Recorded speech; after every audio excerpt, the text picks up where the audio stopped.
Hello everybody, and happy belated Thanksgiving for those of you who celebrate. For those of you who don't, I hope you had a great day anyways. This review is going to be a review of The Nutcracker and the Four Realms, which just came out a couple of weeks ago, and stars Mackenzie Foy, who you may recognize as having played Renesmee, daughter of Bella and Edward in the Twilight Saga Eclipse Part 2. Well, she's all grown up now and is the main character in The Nutcracker and the Four Realms, which is an amazing movie, actually. As always, this review will contain spoilers, so if you do not wish to know some of the details of the film, please feel free to turn this video off now. For those of you who stuck around, thanks so much. Let's get started. Now, The Nutcracker and the Four Realms seems to take place in old-time England. I can tell this by the costumes and the fact that there are horse and carriage as far as transport rather than cars, so my guess is sometime in the 1800s, although an actual year is not specified.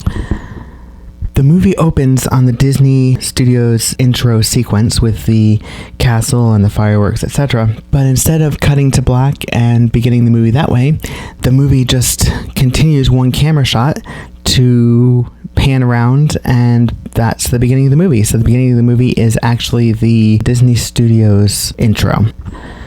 Now, just like the ballet, the movie itself takes place on Christmas Eve. However, instead of Clara receiving a nutcracker, she receives something much more special and precious that was passed down to her from her mother, and she has to figure out from there how it works to complete her adventure that she goes on in the Four Realms.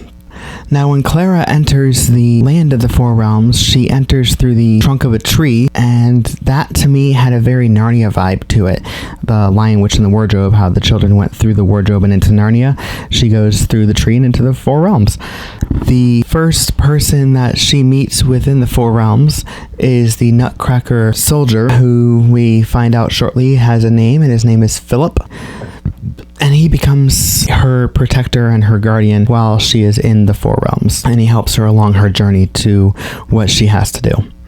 The movie guest stars Morgan Freeman as Drosselmeyer, who is Clara'S Godfather, and he is the one that sends her off into the Four Realms on the journey that she goes on.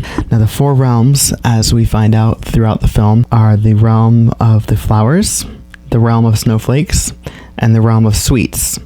Now, the fourth realm's name is mentioned only once in the entire film. Throughout the rest of the film, it is known strictly as the fourth realm. And the fourth realm's name is the realm of amusements, and it's decorated sort of as a abandoned amusement park, if you will, which you'll understand that when you see the film. All of the characters from the ballet appear at some point in the film, as well as some new characters.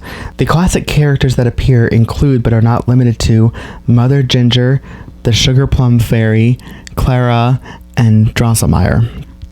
Some of the new characters are Hawthorne, who is the regent of the realm of flowers, and Shiver, who is the regent of the land of snowflakes.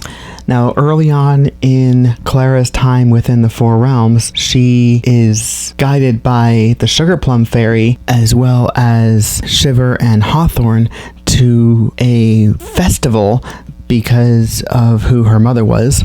And within this festival, there is a ballet show that tells the story of the Four Realms and how her mother discovered them.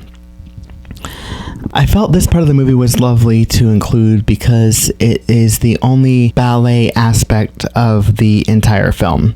The rest of the film is packed with action and adventure, which is great for the entire family. But this is the only time that there's an actual ballet anything within the film. Throughout the film, however, the music that you would hear traditionally in the Nutcracker ballet plays at different points in the film. There was a twist in the film that I didn't see coming the first time I saw it, and when I paid closer attention the second and third time that I saw this film, yes, I've had the privilege of seeing it 3 times, it's just that amazing. I was unable the second and third time to pick up on anything that would have hinted to this particular twist. The story was so well written that the twist is completely unexpected and I just don't see how you would be able to find the twist until it's revealed. The character of the Mouse King is definitely not what you would expect as far as a Mouse King and what the Mouse King looks like. It was a total surprise to me as to how they portrayed the Mouse King, and I think it'll be a surprise to you too. It was kind of cool though, I will admit. Although a lot of movies these days include a end credits or post credits scene, there is not a post credits scene in the Nutcracker in the Four Realms. However, after the main story ends, you might want to stick around for the beginning of the credits, because in the beginning of the credits, they have a ballet type of show that lasts a couple of minutes. So enjoy that in the beginning of the end credits. Whether you're a fan of the ballet or a fan of Mackenzie Foy in her role of Renesmee in the Twilight Saga Eclipse Part 2, I would definitely recommend this movie to your family this holiday season. Take them to go see it while it's in theaters, and I hope you guys enjoy it. Thank you for watching this review of The Nutcracker in the Four Realms. If you have suggestions of movies that you would like me to review in the future, feel free to leave them down in the comments section.